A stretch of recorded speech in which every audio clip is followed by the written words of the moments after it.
राम राम, जय हिंद।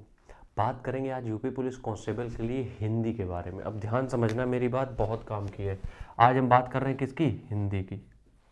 देखो यहाँ पे कुछ चीज़ें समझने वाली हैं जो तुम्हें समझनी पड़ेंगी।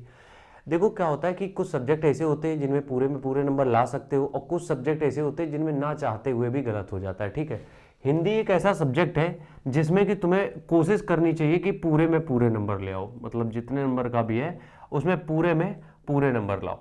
अब उसके पीछे रीज़न क्या है, हम उसके बारे में बात करेंगे, और कैसे लॉजिक क्या है इसके पीछे। देखो क्या होता है जब तुम गणित करते हो, ठीक है, गणित है अपने पास, ठीक है, उसके बाद रीजनिंग है, उसके बाद जीके है, ठीक है, जिसमें सब कुछ आ जाता है। ठीक, तीन चीजें हैं अपने पास। अगर हम गणित की बात करते हैं तो तुम लोगों ने देखा होगा जब भी तुम्हारा कभी भी कोई भी प्रॉब्लम होती, मतलब कभी कभी ऐसा हो जाता है बहुत से लोगों के साथ, और ये जो कभी कभी वाली बात है बहुत से लोगों के पास साथ हो चुकी है ऑलरेडी। वो कभी कभी वाली बात क्या है, कभी कभी क्या होता है कि तुम्हारा गुणा भी गलत हो जाता है कि 3 × 3 को 12 लिख के चले आओ। जब बहुत ज्यादा डिस्टर्ब होता है माइंड, या परेशान हो जाते हो कि सवाल आ क्यों नहीं रहे यार, ये क्वेश्चन क्यों नहीं बन रहे, तब बहुत बार ना चाहते हुए भी कठिन सवाल तुम सॉल्व कर लोगे। बहुत बार ऐसा होता है जो टफ क्वेश्चन होते हैं, ठीक है, जो टफ क्वेश्चन होते हैं वो कहो तुम सॉल्व करियो। जो टफ क्वेश्चन है, टफ टाइम्स लिख दिया, वही क्वेश्चन की बात हो रही है।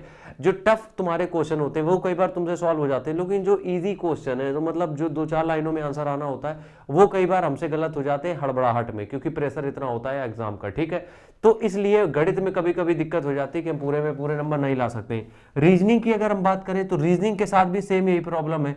कई बार ऐसा होता है कि मान लो 4 आपको फिगर दिए गए हैं वहां पे, और उसमें से एक करना है। अब पता लगे तुम्हें लग रहा है कि ये सही है, लेकिन तुम टिक इसमें करके आए हो।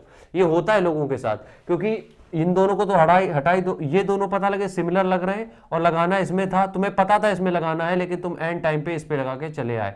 तो ये छोटी छोटी जो, मतलब इसमें ऐसा नहीं कि तुम्हें आता नहीं है, वहां पे परफॉर्म करने की बात है। ठीक है, तो सबसे पहली चीज यही है कि जो रीजनिंग के जो बॉक्सेस होते हैं कई बार गलत टिक हो जाते हैं। अगर जीके की बात करें तो इसमें तो तुम कभी 100 में 100 नहीं ला सकते हो, मतलब 100% नंबर इसमें नहीं आ सकते हैं। जिसके भी आ जाते हैं वो बहुत, मतलब बढ़िया से उसने पढ़ाई करी है, या पढ़ाई भी बढ़िया से नहीं करे तो उसकी किस्मत अच्छी थी, उस दिन कुछ चीजें हो गई उसके पक्ष में, वरना जीके में मान के चलो कि 2-4 क्वेश्चन तो 100% गलत होंगे या छूटेंगे। ठीक है, तो हमारे पास बचता क्या है, हमारे पास बचता है हिंदी।